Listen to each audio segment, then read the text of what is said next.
Hey everyone, we got a little project here this evening we're going to get started on. Obviously, as you can see, we have a hydraulic cylinder. I got a customer contacted me, and what they want to do is limit the stroke of this cylinder. What it's used for, it's on a rock crushing plant, on a primary crusher, and it's used for tipping the grizzly. And what's going on with it is, obviously these aren't OEM cylinders. They're kind of an aftermarket cylinder. They're readily available. They're relatively cheap, so they're going with these. And what's going on is there's too much stroke. And when they run the grizzly up, the grizzly's going past vertical, and gravity's taking over, and sometimes bending these cylinders. I got a great little drawing I made up too. I'm going to show you here in a minute to try and better explain what I'm talking about. But so what I thought about, my first thought was to basically tear the cylinder down, get our measurements, tear the cylinder down, make up a piece of tubing or hollow bar to slide over the rod, and that will basically just act as a physical internal stop for the cylinder. We just want to keep it relatively cheap, relatively easy, and that's something that if this cylinder was to get ruined or whatever, we can just pull that tube out and put it in the new cylinder, and away they go. So that was my first thought. I thought it'd be the easiest, quickest, cheapest route for them. And I wasn't 100% sure if that would actually work, if it was going to cause any problems. I mean, I'm not a hydraulic specialist. I've got some experience with, rebuilding cylinders and hydraulic systems and whatnot, but I'm definitely no expert. That's for sure. So I did a little bit of research online, and it kind of looks like it's going to work. It just acts as a physical stop and just shortens the stroke of the cylinder.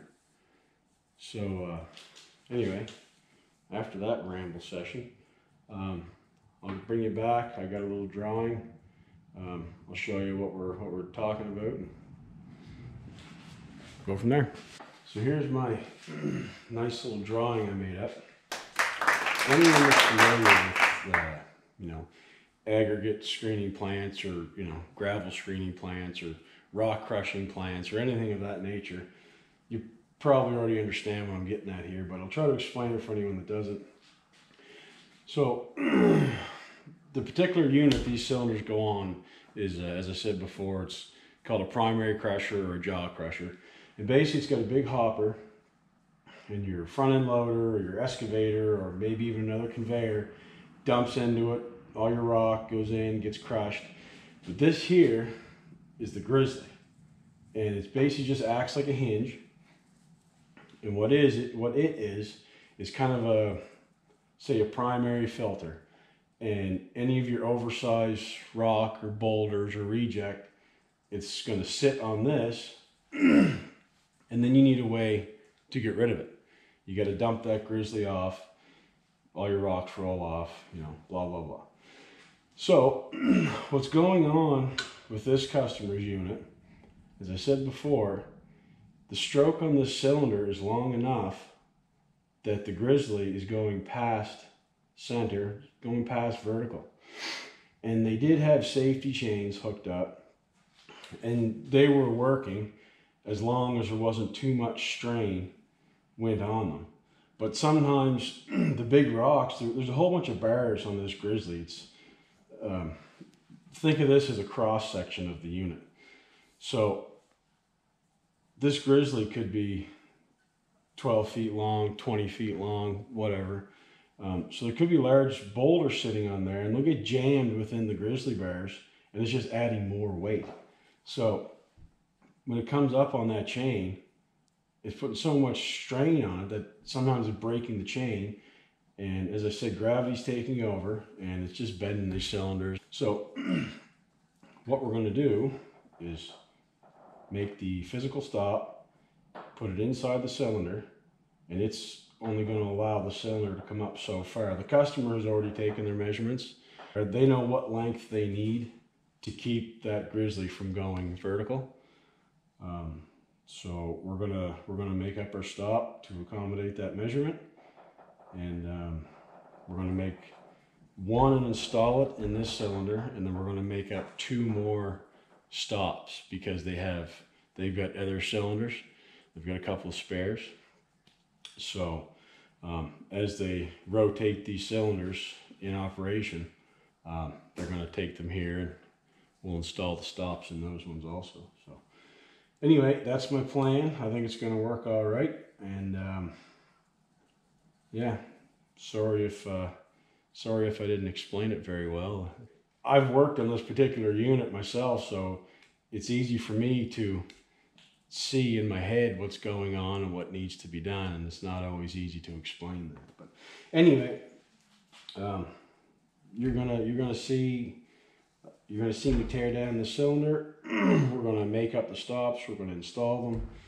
I'm gonna take you along for that whole thing. So anyway, I'll bring you back, and we're gonna start tearing the cylinder down.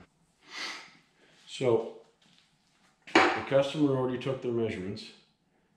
They need 61 inches from center to center of the pinholes when the cylinder is fully extended.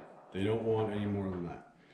So what we're going to do, we're going to pull the plugs out, and we're going to pull the ram to full extension, and we're going to take our measurement, and then we'll know the difference in that. That's how long we have to make our stop. So let's get at it.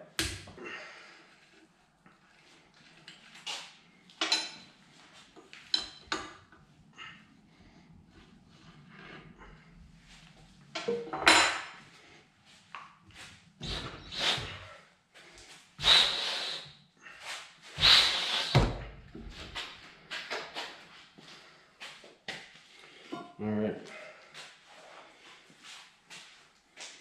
That is fully extended. Another quick little tip too. So we're trying to get our measurements from center to center of the holes. But in a span like that, you know, you're kind of guessing what center it is and trying to hold it. You're trying to see this end. On this one in particular, both ends are the exact same diameter, 1.5 inches. So what you can do, hook your tape on one side of your hole and measure to that same side on your other eye. And that gives you your center to center distance. So in this case, we're at 69 inches. 69 inches at full extension. And the customer wants 61 inches. So we're going to make our stop 8 inches long. And that's going to bring us to the 61.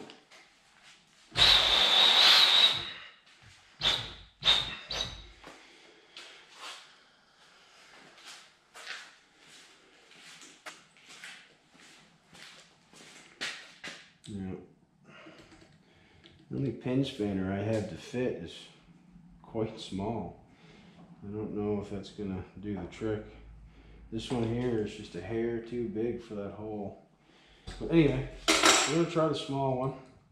Say it's basically a brand new cylinder, so hopefully that's not too tight or seized on there or anything.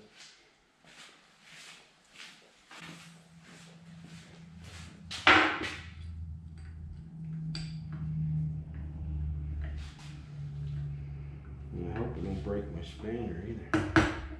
It's using a lead hammer. It's not even staying in the hole for me.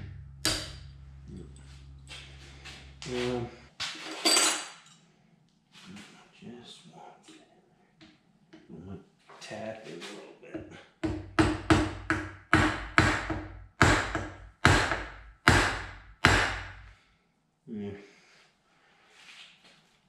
I got that neck size up to just tap in the hole. We probably deformed the hole a little bit, but small price to pay to get it repaired, I guess. Let's see if we can get her.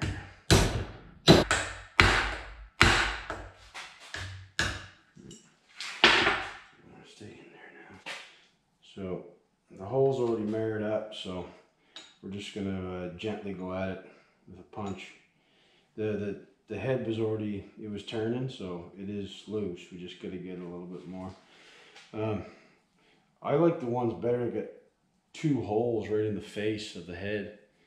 You can get your adjustable spanners in there.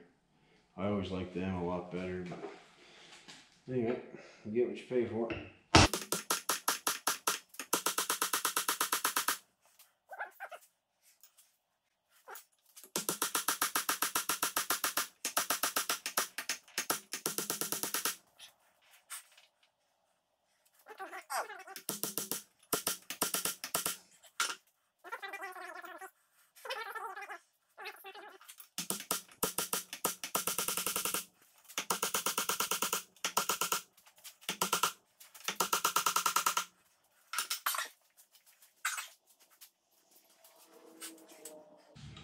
I'm going to tap this one in the other hole and see if it'll loosen off by hand now.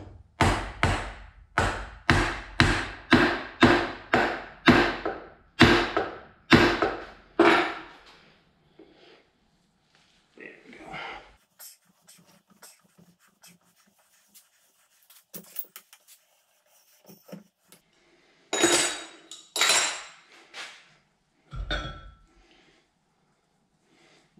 A little bit of oil coming out. Not too much.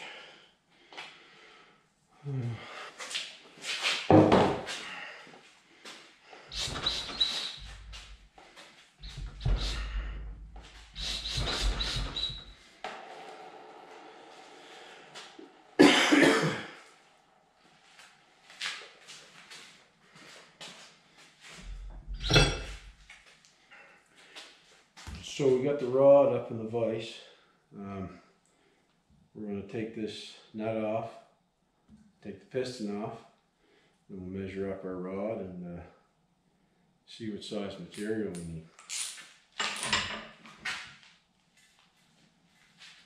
Oh wow, that's tight. Tighter than I expected.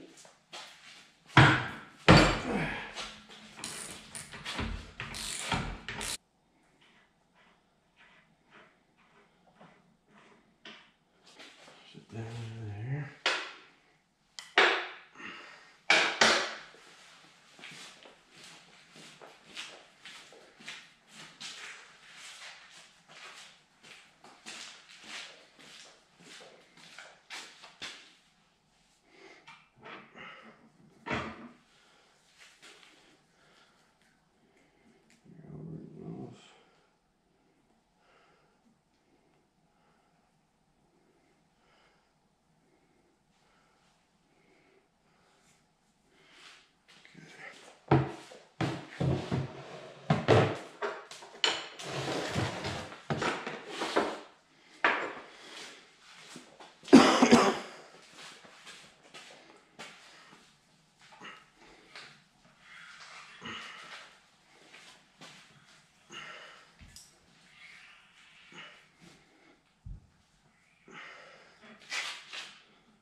So what we have here, it's a piece of 2-inch chrome rod. I have to look around. Like this job, customer just called me this afternoon and they just dropped it off tonight. It's not a big rush job, but we're going to get it done as soon as we can so that they can put this one back into operation and get the other 2 back out here to put the stops in it, blah, blah, blah. So anyway, I have to check.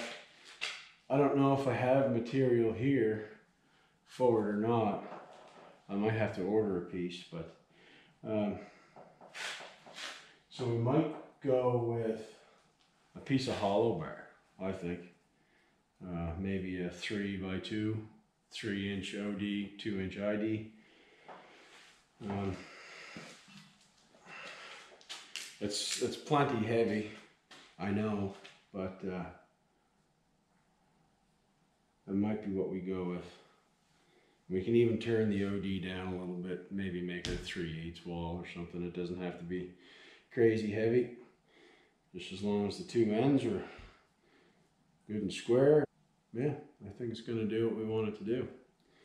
So I found a piece of hollow bar here in the shop. Obviously it's not long enough, but this is 3x2, 3-inch outside, 2-inch inside. But I got looking at it and it's way too heavy. It's overkill for what we're doing. That's a 1/2-inch wall thickness. We don't need that. And plus that's not cheap, that stuff. So I think what I'm going to do, this is Friday evening, so nothing's going to be open again until Monday anyway. I'm going to see if I can get a piece of pipe, 2-inch schedule 80 or schedule 160. We'll see. If the numbers I have are right, schedule 80 should give me just under a 1/4-inch wall thickness. 160 should be just under 3/8 wall thickness, which even 3/8 is probably way more than enough. So I think I'm going to go that route and see if I can come up with some of that on Monday. And yeah, we'll get those made up, installed. Yeah, we'll see what we can come up with. Hey everyone, so we're back on our cylinder here, and this is a few days later now, and the customer since got a hold of me, and what they want to do, instead of putting a physical stop in the cylinder like a piece of tubing like I talked about, they just want to go ahead and shorten the ram. So there's two ways we can go about that. Again, we've got to take 8 inches out of the stroke. So we could either cut the eye off, cut 8 inches out of it, clean up the eye, true up the end, line the eye up, dowel it, get it all centered and straight, weld it, go through all that. It's already bored for a good 1.5-inch fit, and by the time we weld that up solid, it's going to warp it, and we're going to have to go in there and hone it out and all that kind of stuff. So the other route, and the route that I'm going to take, is I'm going to take 8 inches off this end, and then it's just a matter of making one cut, turn it down a little bit, cut our 1-inch thread on it, put it back together. I think that's going to be the quickest route. I've already had it in the lathe to set my steady rest and everything, and this is only chrome plated. It's not induction hardened chrome, it's only chrome plated. So with the carbide insert, I just measured off my 8 inches. I just plunged in a little bit just to get through the chrome plating, and now we can throw this in my power hacksaw, cut my 8 inches off, and we'll get it back in the lathe, and away we go.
So we're going to measure out the piece that we cut off and just scaling it out. It's about inch and 3/4. Like, again, for what we're doing here, that's close enough. So we'll just scale it out to inch and 3/4. I'm going to measure that off on the rod. I'm going to set a dial indicator at 0, and then we're just going to start mowing it down.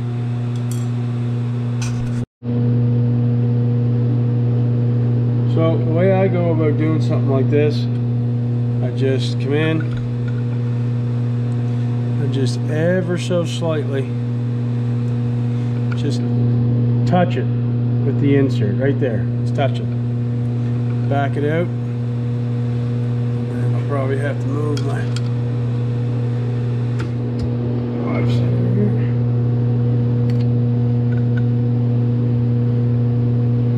I'm going to inch and 3/4.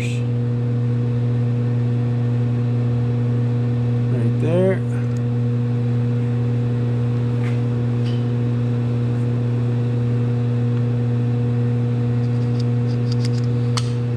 Set my indicator down on my ways to give myself a 0.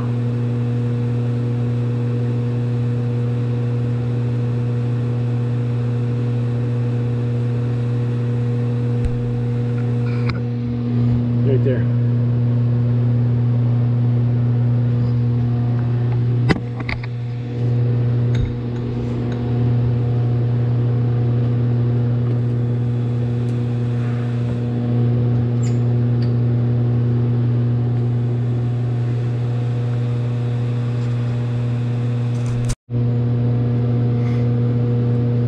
So we got a 2-inch rod. We're going to cut it down to a 1-inch diameter, and probably just go in 100th thou increments. See how it cuts.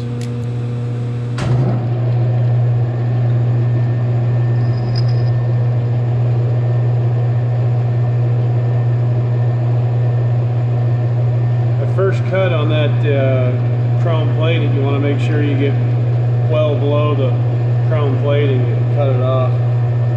We're going 100th thou on the dial, so we're going to be well below it.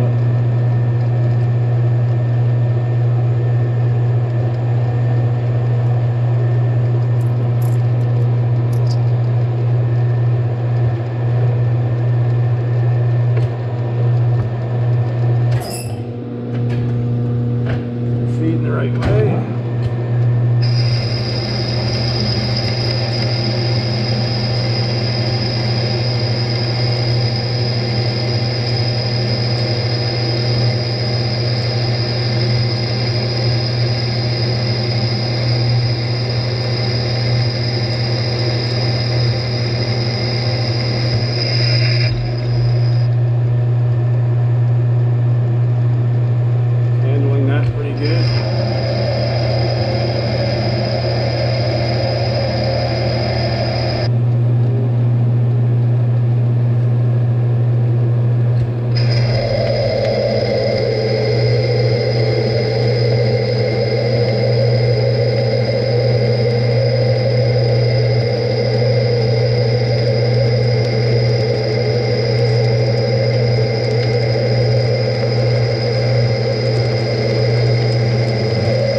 So we're at 1 inch, 95 thou. Just gonna dial it in 50 and cut that off. Probably measure it again. We'll start splitting it and taking some finishing passes.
So we're pretty well right there. I'm just going to hit it with the emery cloth just to clean it up, and it's right on size now. So.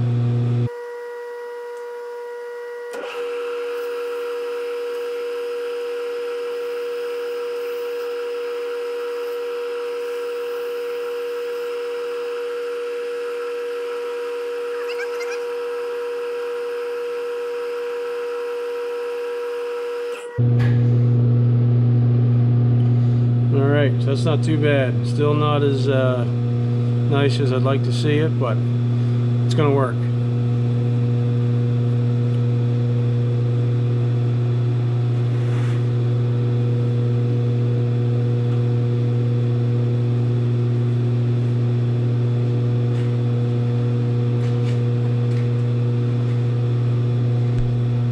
So now we want to relieve this area a little bit too, where the threads are. It's a 1-inch thread, so we want to take it just below 1 inch, you know, 2 or 3 thou. So again, I'm just going to scale it off for roughly 1.125, pretty close to it. So I'll scale that off here. I'll just take a very slight cut off it, and we're going to get geared up for some threading.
Thou under, so that's ready to go. Alright, so we're set up for threading. We're going to get the end of this rod threaded up, and I have the original nut which we're going to reuse, so we're going to use that. The original nut, we're going to use that for checking the threads, and if we have to, we can re-peen this after we get it on. So anyway, we're like I said, it's 1 inch, 12 threads per inch, and yeah, we're going to get going here. So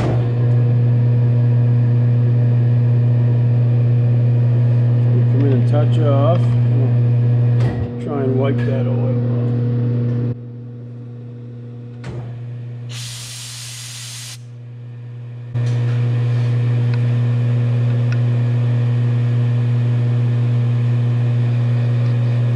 Just touching there now.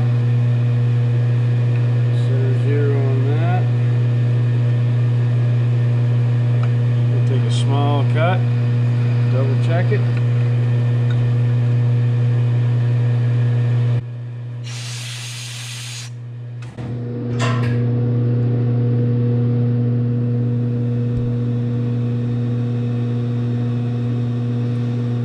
good to me. So we're going to dial in. We're taking some cuts.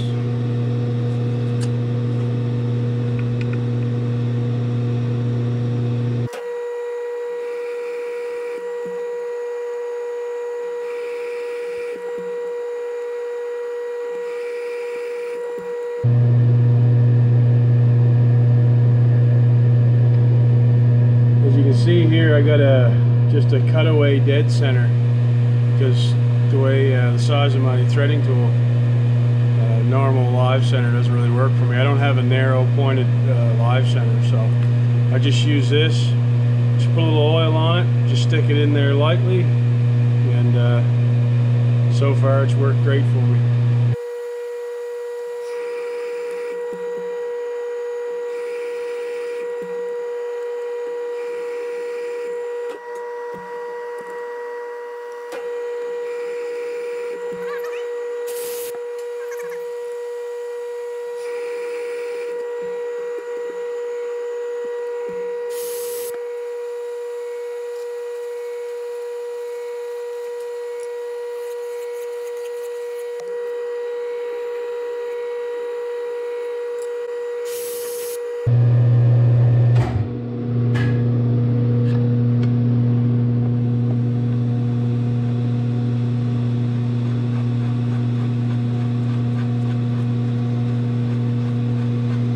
Right there, that's actually perfect.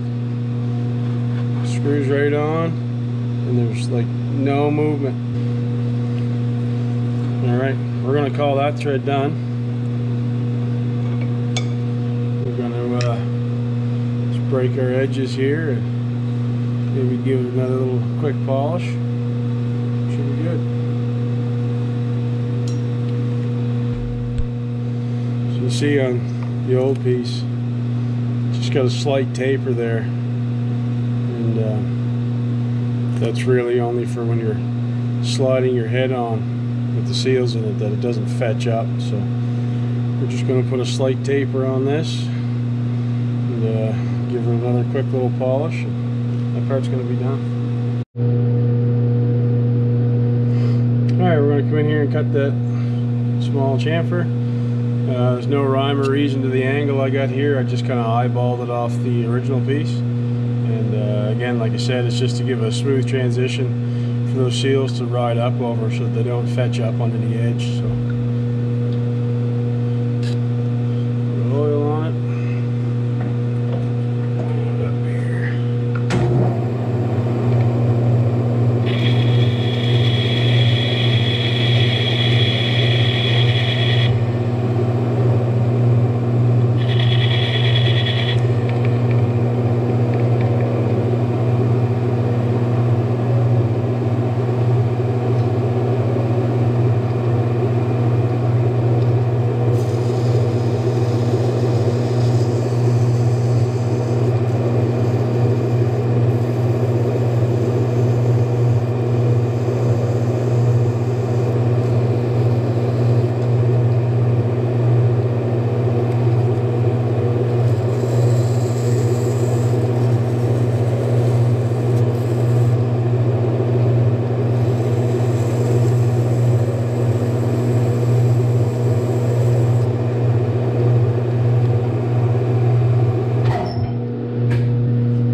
That edge in there with the file just to break it.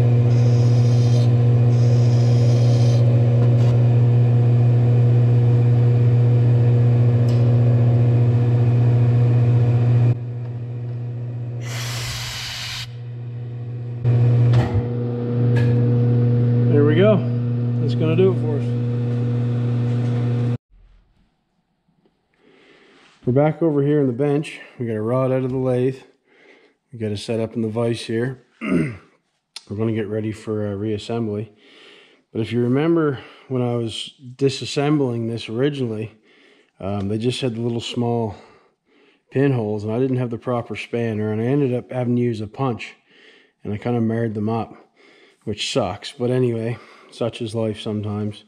So I just cleaned up the little swelled areas, that cleaned up, and I went ahead and drilled holes in the face, so you can use your adjustable pin spanner, or adjustable face spanner, sorry. I like them better. It's just a lot more comfortable. It works way better, you know. And so anyway, that's what I went ahead and did. I marked it out, drilled it.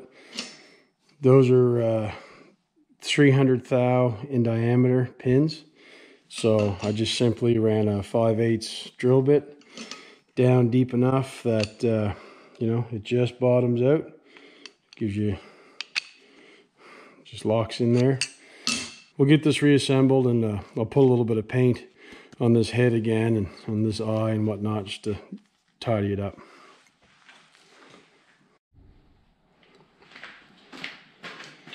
We're going to get this reassembled. I got my seals back in it. It's all cleaned up. There's no chips anywhere. So we're going to put a little bit of grease on all these seals. We get a slit on the shaft. We'll get the piston back on, and we can get it back in the tube.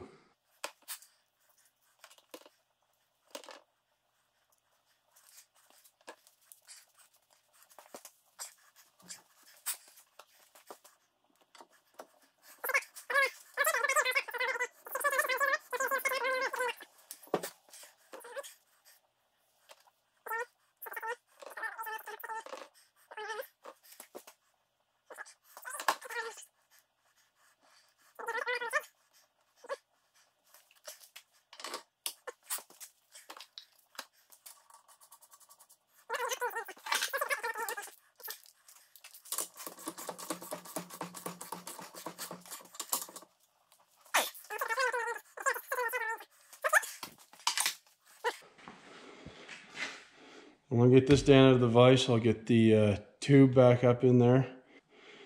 We'll get these seals greased up a bit and get it slid together and get it closed up.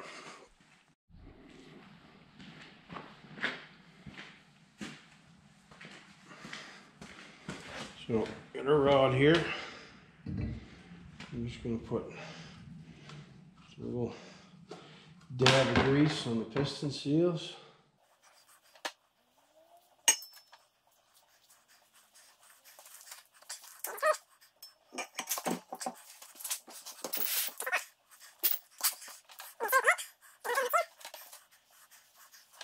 A little bit on the O-ring up here. Not going to hurt to put a little bit on the threads, just to so thread in there smooth.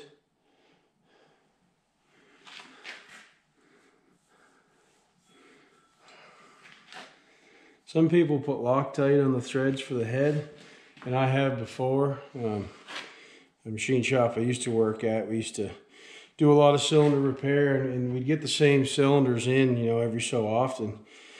So we put Loctite on them just because your head's going on and off, you know, a couple of times a year, and your threads are always kind of getting wore a little bit. So we, just to be on the safe side, we always put Loctite on that, and we were always the people taking those ones apart again. So we knew that it needed some heat, and you know, we had certain wrenches made up and all that jazz. So, but anyway, this one, again, this is a brand new cylinder, so there's no need for that on this.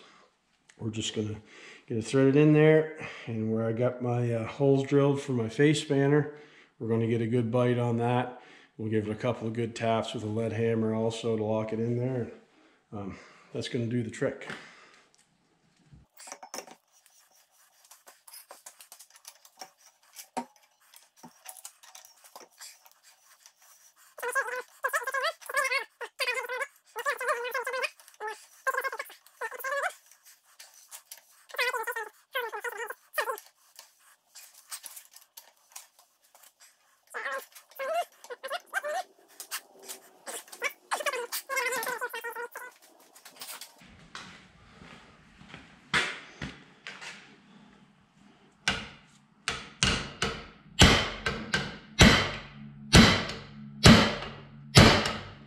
There we go. You don't got to go crazy. You don't want to destroy your tools, and you don't want to distort your holes, but just that extra little shock seems to get it in there just a little bit further.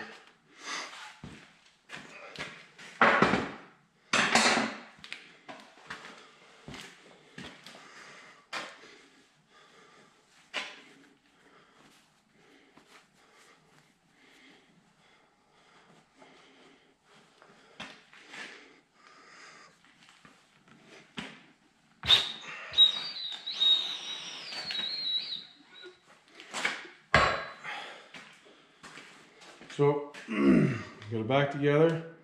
We got the cylinder fully extended. It's all the way out.